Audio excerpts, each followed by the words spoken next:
22 अक्टूबर 2008 भारत के द्वारा पहला चंद्रयान-1 लॉन्च किया गया था। चंद्रयान-1 चांद पर पहुंचकर कुछ ऐसा चीजें खोज किया था जिसको देखकर पूरे दुनिया भर में हेडलाइंस छप गया था, water on the moon. Chandrayaan one पहली बार दुनिया के सामने कठोर सबूत लेकर आती है कि चांद पर पानी मौजूद है। स्पेसिफिकली कहा जाए तो चांद के साउथ पोल पर मौजूद है पानी। इस खबर को देखकर दुनिया भर की देशों में चांद को एक्सप्लोर करने की क्रेज जाग उठती है फिर से। India is on its way back to the moon. The historic mission to the moon and the launch of India's Chandrayaan-3 spacecraft. India is literally shooting. America और चाइना के द्वारा मून पर रेगुलरली मिशंस भेजे जाते हैं। Israel कोशिश करता है कि चांद पर सॉफ्ट लैंडिंग करने की। इसके अलावा जापान, यूरोप, रशिया के द्वारा भी कई लूनर मिशंस प्लान किए जाते हैं। लेकिन आज दुनिया की नजर है भारत के द्वारा भेजे गया चंद्रयान-3 मिशन पर। आखिर कौन सी नई खोज चंद्रयान-3 मिशन करेगा और चंद्रयान-2 का मिशन क्यों फेल हो गया था, आइए जानते हैं आज की इस वीडियो में। मून मिशन यानी कि चांद पर भेजे जाने मिशंस 5-6 अलग अलग प्रकार के होते हैं। साल 1950 जब चांद पर पहली बार इजराइल ने मिशन भेजना शुरू किया था, तब से लेकर आज तक जैसे जैसे टेक्नोलॉजी इंप्रूव होती गई, मिशंस की कॉम्प्लेक्सिटी उतनी ही बढ़ती गई। सबसे पहले सबसे सिंपल टाइप की जो मिशन होती है वो है फ्लाई बाय मिशंस। इसमें एक स्पेसक्राफ्ट को भेजा जाता है स्पेस में जो चांद के नजदीक से घूम कर आता है, यानी कि ये चांद के चारों ओर गोल गोल नहीं घूमता है, चांद के पास से उड़कर बगल से निकल आता है। सबसे पहले fly bye mission Soviet union के द्वारा भेजा गया था साल जनवरी 1959 में। जब इनका स्पेसक्राफ्ट लूना 1 चांद के बगल से निकल रहा था, ठीक इसके 2 महीना बाद अमेरिका उनका successful fly bye mission launch किया था मार्च 1959 में, जिसका नाम था पायोनियर 4। इसका मकसद था दूर से ही चांद को स्टडी करना। अक्टूबर 1959 में जब सोवियत यूनियन लूना 3 लॉन्च करता है, तब हमें पहली बार चांद के एक फोटो देखने को मिला था। स्क्रीन पर देख सकती है आप चांद की दूसरी साइड की फोटो, जिसे डार्क साइड कहा जाता है, धरती से जो नॉर्मली नहीं दिखता है। आज के दिन में फ्लाई बाय मिशन तभी किया जाता है जब और किसी मिशन के रास्ते पर चांद आता है। लेकिन चांद को ही स्पेशली जांचना है तो आती है अगली कैटेगरी मिशंस की, जिसका नाम है ऑर्बिटल मिशंस। इसमें स्पेसक्राफ्ट चांद के पास आकर चांद के ऑर्बिट में गोल गोल चक्कर लगाते हैं। इसे कहते हैं लूनर ऑर्बिट। यहाँ पर ये चांद के सरफेस और एटमॉस्फेयर को स्टडी करता है। आज तक 40 से भी ज्यादा सक्सेसफुल ऑर्बिटल मिशन हो चुके हैं और आज के दिन सबसे कॉमन मून मिशन है ऑर्बिटल मिशन। सबसे पहले ऑर्बिटल मिशन लॉन्च किया गया था सोवियत यूनियन के द्वारा लूना 10 1966 में। इसके बाद आती है अगली कैटेगरी इंपैक्ट मिशंस की। ये मिशन ऑर्बिटल मिशन का ही एक एक्सटेंशन है। मेन स्पेस क्राफ्ट चांद के अराउंड ऑर्बिट करता है, लेकिन उसका एक हिस्सा अलग होकर चांद पर क्रैश लैंडिंग करता है।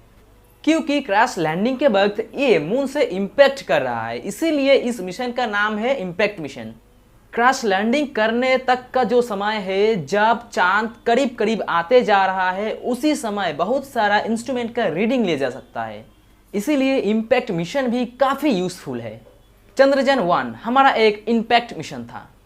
जो हिस्सा स्पेसक्राफ्ट से अलग होकर चांद पर क्रैश लैंडिंग करता है उसे मून इंपैक्ट रोप कहा जाता है। चंद्रयान-1 मून इंपैक्ट प्रोब में एक इंस्ट्रूमेंट लगा हुआ था जिसका नाम है चंद्रस ऑल्टीट्यूडनल कंपोजिशन एक्सप्लोरर, जिसे शॉर्ट में चेस कहा जाता है।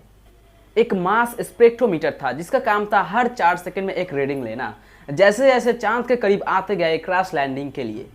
और इस इंस्ट्रूमेंट से हमें पता चला कि चांद के एटमॉस्फेयर में पानी मौजूद है। इस मून इंपैक्ट प्रोब क्रैश करते हैं एक स्केलेटन क्रिएटर पर, जिसे चुना गया था चांद पर क्रैश करने के लिए।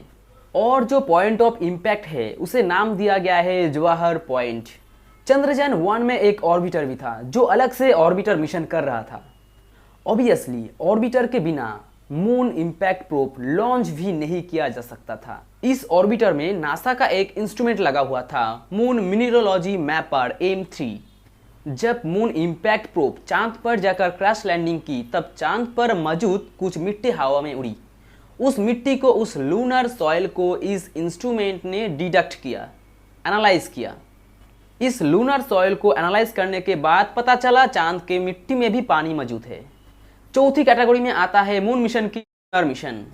यहाँ पर स्पेसक्राफ्ट के एक हिस्से को चांद पर भेजा जाता है सॉफ्ट लैंडिंग के लिए। क्रैश नहीं करना, आराम से उतरना है स्पेसक्राफ्ट का कोई हिस्सा चांद पर। जो हिस्सा लैंड करता है उसे यूजुअली लैंडर कहा जाता है। ये काम करना बहुत ही कॉम्प्लिकेटेड है। जब अमेरिका और सोवियत यूनियन ने इसे करने की ट्राई करी पहली बार तो 15 अटेम्प्ट में ये फेल रहे। साल 1966 में पहली बार इसे सक्सेसफुली अटेम्प्ट किया गया था, फिर से एक बार सोवियत यूनियन के द्वारा लूनर 90 के द्वारा। दुनिया की पहली सक्सेसफुल लैंडिंग थी मून पर और इस स्पेसक्राफ्ट ने पहली बार चांद के सरफेस का फोटो खींचा था। कुछ ऐसे दिखने में वो फोटो 1966 का। आमतौर पर ये जो लैंडर होते हैं बहुत ही भारी और बहुत ही बड़े बड़े होते हैं। एक बार चांद पर लैंड हो जाए तो ये और हिलती नहीं, एक ही जगह पर टिके रहते हैं। अगर चांद पर जाकर हिलना, मूव करना होती है तो ये प्रॉब्लम को सॉल्व करने के लिए आती है अगली कैटेगरी की moon mission, rover mission. Rover mission में एक छोटी सी रोबोट होती है जिसके 4 पहिए लगा होता है और जो लैंडर से बाहर निकलकर चांद के सरफेस पर मूव कर सकता है। रोवर की मदद से डायरेक्ट कांटेक्ट बनाए रख सकता है चांद की सरफेस पर। सबसे पहले सक्सेसफुली रोवर भेजा गया था 1970 में, ये भी सोवियत यूनियन के द्वारा। इसके बाद आखिरी कैटेगरी होती है मून मिशन की, ह्यूमन मिशन। इस मिशन पर इंसानों को लैंडर पर बिठाकर चांद में उतारा जाता है और रोबोट की जगह इंसानों को खुद की पैर इस्तेमाल करके चांद के मिट्टी पर पैर रखना होता है। यही एक ऐसी चीज थी जो सोवियत यूनियन के पहले अमेरिका ने कर दी थी। 1969 में नील आर्मस्ट्रॉन्ग पहली बार चांद पर कदम रखा था। नासा के द्वारा आखिरी मून मिशन भेजा गया था साल 1972 में। इसके बाद और किसी ने भी चांद पर कदम नहीं रखा था। नासा के द्वारा भेजा गया इन टोटल 12 लोग ही चांद पर पहली बार कदम रखे थे। रोवर मिशन के पहले ह्यूमन मिशन किया गया था क्योंकि उस समय टेक्नोलॉजी इतना डेवलप नहीं था कि एक रोवर को सॉफ्ट लैंडिंग किया जा सके। रोवर मिशन नील आर्मस्ट्रॉन्ग का चांद पर पैर रखने के 1 साल बाद ही हो पाया। भारत के चंद्रयान 2 मिशन एक रोवर मिशन की तरह ही प्लान किया गया था। अगर वो मिशन एज पर प्लान जाता तो विक्रम लैंडर को सक्सेसफुली चांद पर लैंड करना था और उस लैंडर के अंदर प्रोगा नामक एक रोबोट था जिसे चांद पर उतरना था। लेकिन अनफॉर्चुनेटली ये हुआ नहीं। 6 सितंबर 2019 जब चंद्रयान 2 विक्रम लैंडर उतरने वाला था तब भी अचानक एक क्रैश हो गया।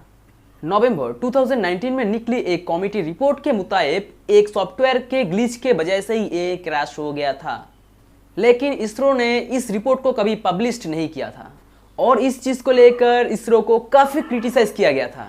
बट 1 जनवरी 2020 में इसरो का चीफ बताया कि क्रैश करके उसका पहिया, उसका लैंडर चकनाचूर हो गया था।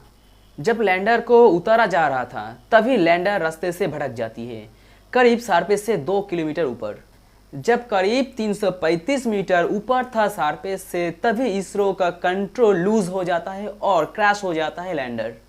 इसरो का जो करंट चीफ है ए सोमनाथ, उन्होंने बताया कि लैंडर का जो इंजन है उसमें खराबी आ गया था। लैंडर में टोटल 5 इंजन होती है, उसमें एक का थ्रस्ट थोड़ा सा ज्यादा हो गया था जिसके वजह से इंजन अनस्टेबल हो गया था। इसके वजह से ही जाकर विक्रम क्रैश लैंडिंग कर गया था। भारत के चंद्रयान 3 उसी मिशन को पूरा करने के लिए फिर से भेजा गया है और इसमें काफी सारी बदलाव भी किया गया है, जैसे सॉफ्टवेयर अपडेट, ज्यादा फ्यूल, घूमने की क्षमता और भी काफी सारी नया फीचर्स।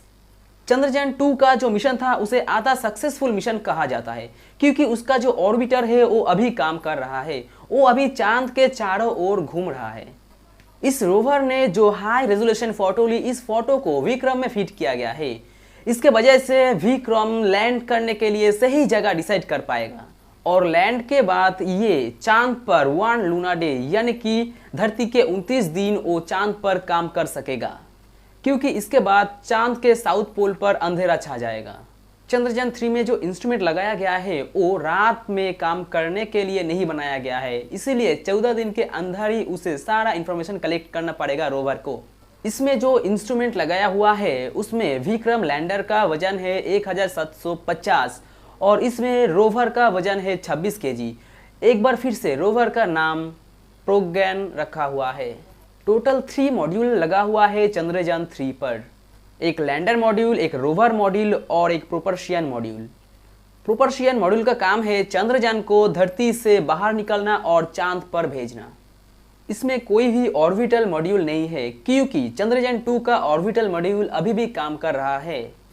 प्रोपल्शन मॉड्यूल चांद पर 6 मंथ तक ऑर्बिट करेगा और उसका काम है धरती के साथ कम्युनिकेट बनाए रखना और रीडिंग लेना। इस मॉड्यूल में एक इंस्ट्रूमेंट लगा हुआ है, specs पोलरोमेट्री of habitable planet earth. इसका शॉर्ट फॉर्म है शेप। ये छोटे छोटे एक्स प्लैनेट का खोज करेगा स्पेस में। विक्रम लैंडर में जो सारा इंस्ट्रूमेंट लगा हुआ है वो भी बहुत इंटरेस्टिंग है।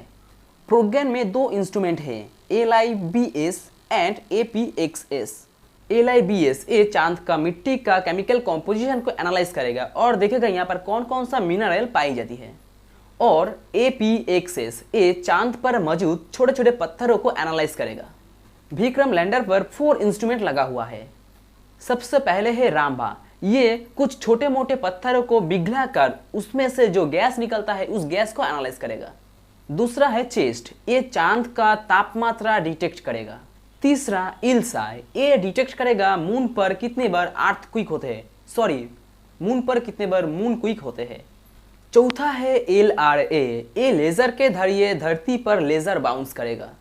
इससे साइंटिस्ट को पता चलेगा लैंडर धरती से कितना दूर कहां पर लैंड किया है और चांद की रेंज क्या है।